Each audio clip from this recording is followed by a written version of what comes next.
Sebelum kita memulai pembelajaran kita pada pagi hari ini, alangkah baiknya kita berdoa terlebih dahulu.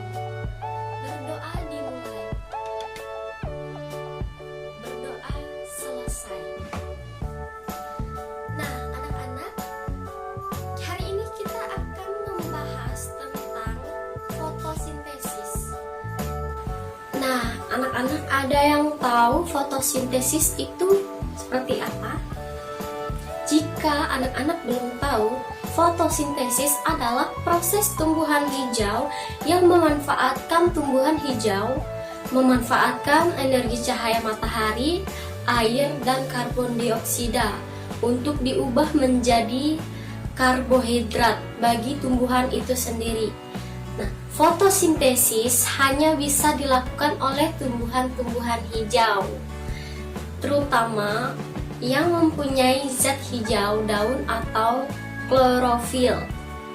Bahan fotosintesis terdiri atas 4 macam. Yang pertama air, yang kedua CO2 atau karbon dioksida, yang ketiga klorofil, dan yang keempat atau yang terakhir cahaya matahari. Bu, saya ingin bertanya apa saja penjelasan dari keempat tersebut, Bu? Oke, pertanyaan yang bagus. Kita akan bahas satu persatu. Yang pertama dari air. Bagaimana cara tumbuhan memperoleh air untuk keseluruhan bagian dari tumbuhan tersebut? Nah, Ibu di sini punya gambar untuk mempermudah anak-anak mengerti bagaimana cara tumbuhan mendapatkan air keseluruhan bagian tumbuhan tersebut. Akar yang diperoleh tumbuhan yang berasal dari dalam tanah. Nah, jadi tugas akar dari tumbuhan tersebut menyerap air dari dalam tanah, lalu diserap oleh akar. Maka batang tumbuhan bertugas untuk meningkatkan keseluruhan bagian tumbuhan tersebut. Itulah bagaimana caranya air mengalir dalam bagian tubuh tumbuhan. Yang kedua, karbon dioksida. Bagaimana cara karbon dioksida memperoleh karbon dioksida? Caranya seperti kita manusia. Contohnya ketika kita bernafas melalui gas yang kita buang tersebut, itu adalah karbon dioksida.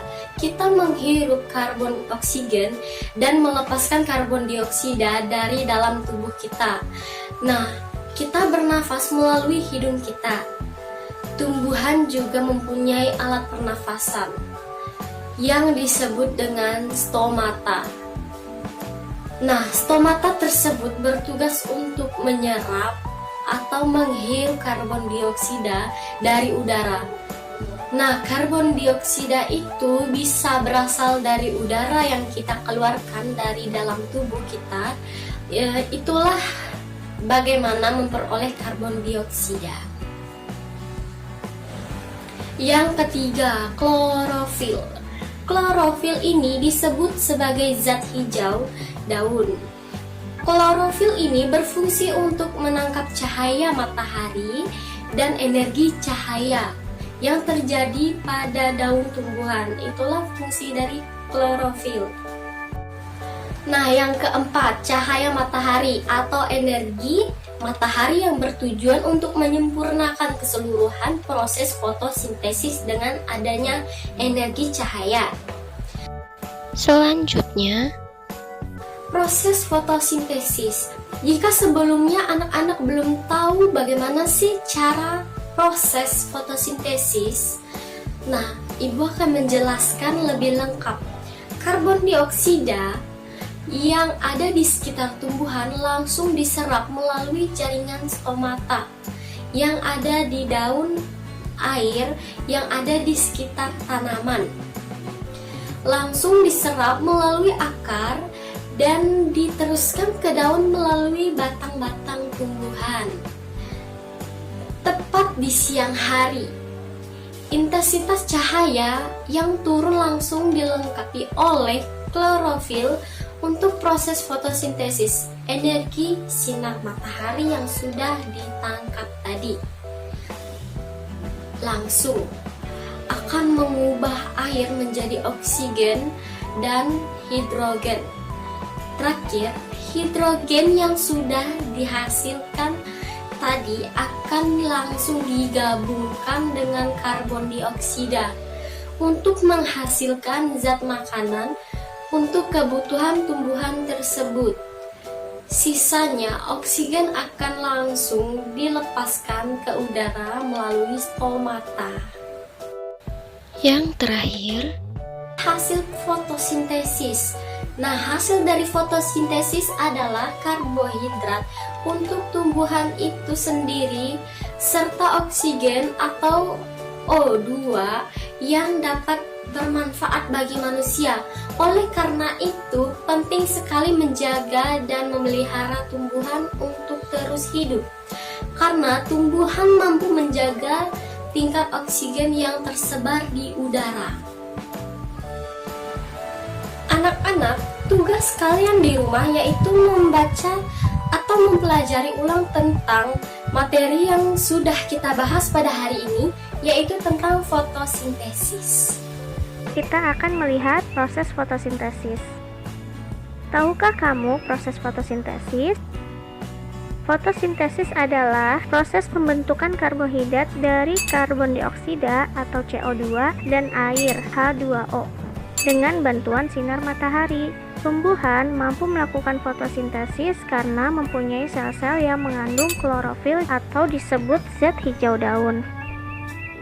Fotosintesis juga menghasilkan oksigen yang diperlukan makhluk hidup untuk bernapas. Nah, untuk lebih jelasnya lagi, Ananda semua bisa melihat proses fotosintesis di buku Ananda. berikut faktor-faktor yang mempengaruhi fotosintesis. Jika kita tarik kesimpulannya bagaimana proses fotosintesis tersebut, maka kita dapat rumusnya. Nah, rumusnya itu adalah air atau H2O dengan karbon dioksida atau CO2 dengan bantuan energi cahaya atau cahaya matahari akan menghasilkan glukosa ditambah dengan oksigen. Nah, jadi tumbuhan tidak hanya menghasilkan makan saja atau disebut dengan glukosa, namun tumbuhan juga menghasilkan oksigen.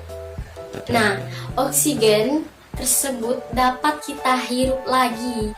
Jadi, manusia mengeluarkan karbon dioksida, tumbuhan mengeluarkan makanannya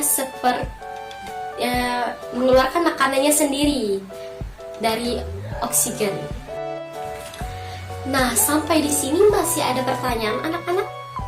Jika tidak ada, Ibu akhiri sampai di sini pembelajaran kita pada hari ini. Sebelum mengakhiri pembelajaran kita pada hari ini, kita alangkah baiknya berdoa terlebih dahulu. Berdoa dimulai. Berdoa selesai. Nah, terima kasih ya anak-anak. Selamat pagi dan salam sejahtera untuk kita semua.